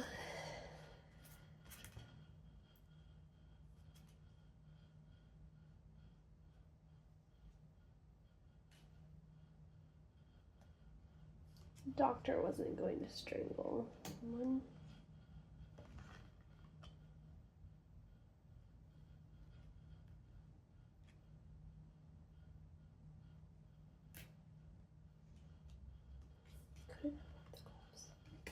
I don't know, I'm stumped because they are not one person fits the one on the back of the chair.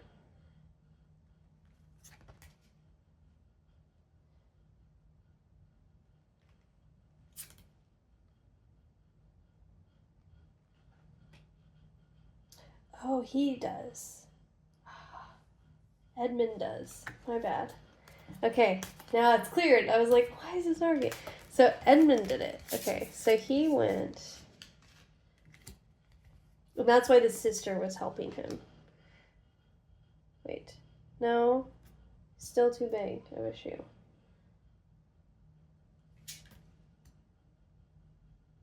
I don't know, you guys. I'm stumped. I do not know. I guess we'll just take a step. Found it came like that. You notice a mark. It seems as something is pressed against the back of the chair, approximately 10 inches long. The person who strangled. The person could have went with the gloves just to do the in the order of events. I think I'm just too far gone, and I'm recording on my cell phone for audio. This is just going too much. So we're gonna read the solution. We're gonna read the solution. I guess let me put a thing together on what I think could happen. So these two could be acting together, and the traces of the sleeping stuff, that kind of made sense. These two, again, could be working together because they match. And then this guy, this lady wanted money. She did have the piano string, but she's been complaining about the whole thing. I don't think she did it.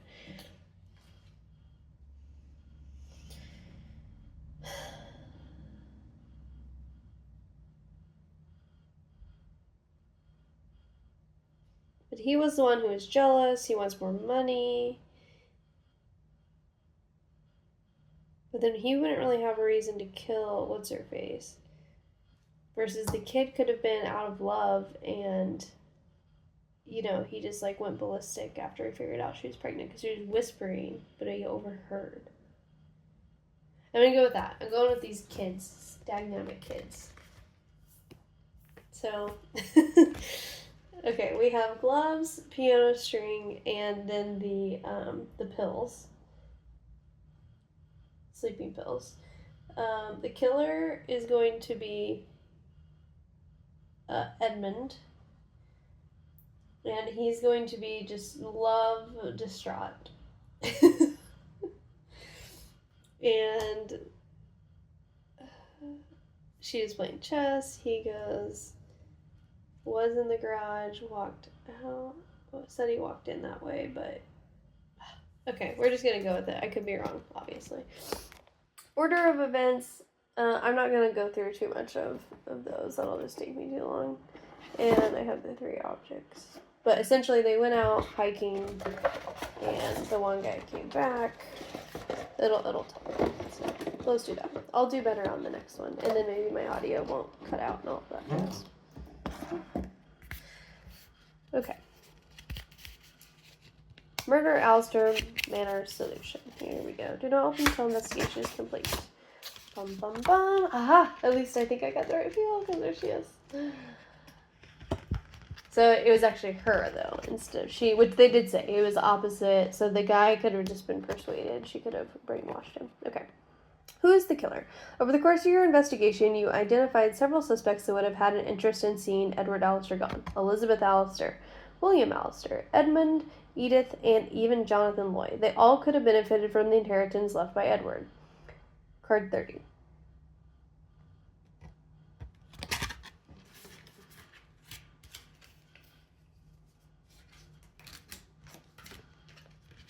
The family inheritance, yes. But what about Mary? Who would have had something to gain from ultimately her untimely demise? There is every reason to believe that Mary Higgins' murder would not benefit anyone. Card 34.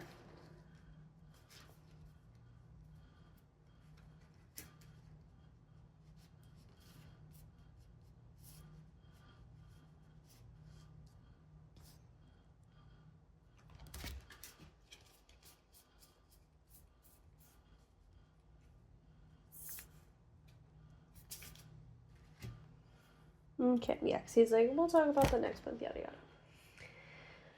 yada. And yet one person was convinced otherwise. That person is Edith Allister. Moreover, as we shall explain, there is a wealth of evidence to prove her guilt. Alright, let's see. What is the motive? The motive for this crime is the most classic motive of all, money. Edith and Edmund's parents left her and her brother in a dire financial situation. Since they lost their parents, Edward has provided for Edith and her brother. Cards 38, 40, and 52. This did not keep Edith from spending her money lavishly. They didn't, I remember them saying that. Cards 20, 24, 28, and 38. But this probably wasn't enough for her.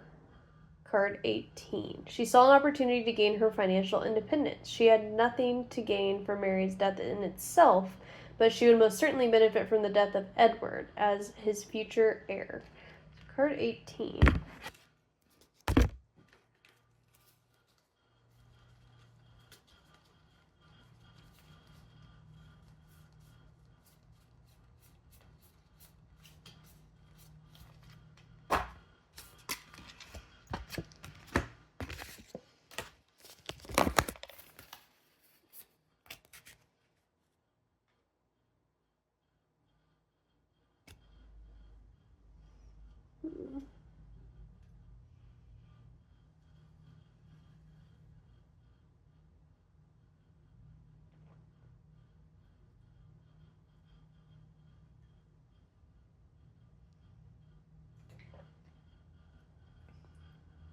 But it probably wasn't enough for her.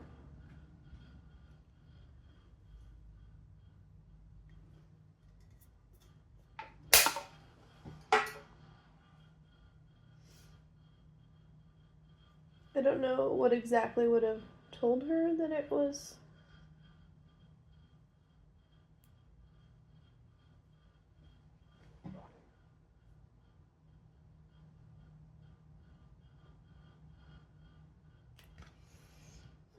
Okay.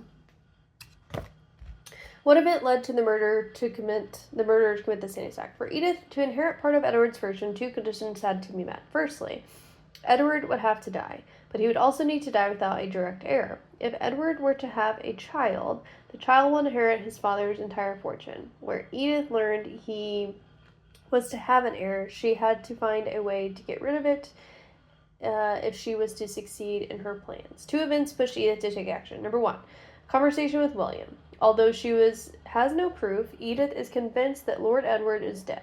She became certain of this following a conversation with William. Card 38. William did state that it seemed impossible to him that Edward could have survived his fall. However, Edward's death was not enough, as there was the matter of the future heir, thus the second event that prompted Edith to act.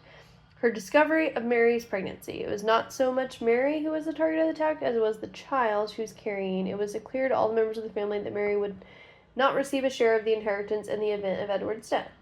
But this would most certainly not be the case for his unborn child. Edith learned that Mary was pregnant during one of her daily chess games in the drawing room. The drawing room was just off the library, and the walls of the house are paper thin. Edith must have slipped away while her Aunt Camilla dozed off, to spy on Dr. Pierce and Mary, who were trying to be discreet. The murderer used 3 object items, name them. To carry out her plan, the murderer obviously needed the weapon, a piano string, gloves so as not to damage her hands, and a sleeping pill so that she could commit the crime on her own and make sure to have an alibi in Aunt Camilla's statement. Maybe the glove thing is like she could wear them because she could still put them on even though they're big. It didn't have to be a perfect fit. And a sleeping pill. So I did get the gloves, piano string, and the sleeping pill. I mean, I looked at all the cards, so as I should. So that she could commit the crime on her own and make sure to have an alibi and Aunt Camilla's statement. In what order did events leading up to the murder take place? 3 days ago. While playing chess with Camilla, and Camilla had dozed off yet again, Edith heard the whispers of Dr. Pearson and Mary from nearby the library. Edith discovered that Mary was pregnant but kept it to herself. On the eve of the murder, her conversation with William persuaded Edith that Edward was dead. Aware that she had to act quickly if she wanted to hold on to her share of the inheritance, she spent the next day hatching her plan. At the end of the day, she stole Jonathan's sleeping pills. This explains why he had a bad night and he was looking for his sleeping pills. The morning of the murder, Edith took one of the defective piano strings that the piano tuner had thrown away after he had finished with the piano. Before her chess game with Camilla, Edith went to the workshop to get the gloves she would use to keep from hurting herself with the piano string. Once Mary was settled in the conservatory reading her novel, Edith put sleeping pills in Camilla's cup of tea and waited for her to fall asleep. She then slipped out to the conservatory and strangled Mary with the piano string, protecting her hands with the gloves. The gloves left traces of brown leather on the piano string. Edith threw the murder weapon into the fire, and as the snow began to fall, she went to return the gloves back to the workshop. Edith should have made the tea disappear, but she would probably have drawn attention to herself by clearing the dishes, when that was usually Thomas's job. There are several pieces of evidence that point to Edith. The footprints leading to the workshop and the mark on the armchair matched Edith's shoe size. Also, the gloves are too big for Edith's hands, but anyone can wear gloves that are too big, can't they? Yeah, that was trippy. I was thinking like O.J. Simpson, like, do you fit in this glove? Did William murder Edward? The issue has no doubt troubled you throughout your investigation. However, there is nothing here that indicates whether it was a murder or a terrible accident. It's a mystery that William Allister will certainly take to his grave. Can white really mate in just one move? It's possible. Rook to f7. Checkmate. Okay. Your score. The only thing I would have gotten was like 3 points for the objects. So 1 in 14. Edith smiles sweetly at you as you accuse her of murder. You and she both know that your theory won't hold up in court. The case will be dropped. So, dun dun dun. Well, that, you guys, is Suspects. Sorry about all of the audio issues and whatnot. But yeah, this will give you a little bit of an idea of how these kind of work. I thought it was fun. I did not succeed, but I am very excited to play the next couple. So I will do that by myself, and then I'll probably actually, once I have finished it, I will do a giveaway at some point. So it'll be later on in a different video that I will ask someone to comment something, and then I will ship you this game. But I need time myself first to play it, so to finish playing everything. So there you have it. So thank you guys so much for hanging out. I will turn it back on this one. And there you have it. Thank you guys so much for hanging out. Again, so sorry for all of the issues that I seem to have always. But I hope you had a fun time hanging out nonetheless, and I will see you next time.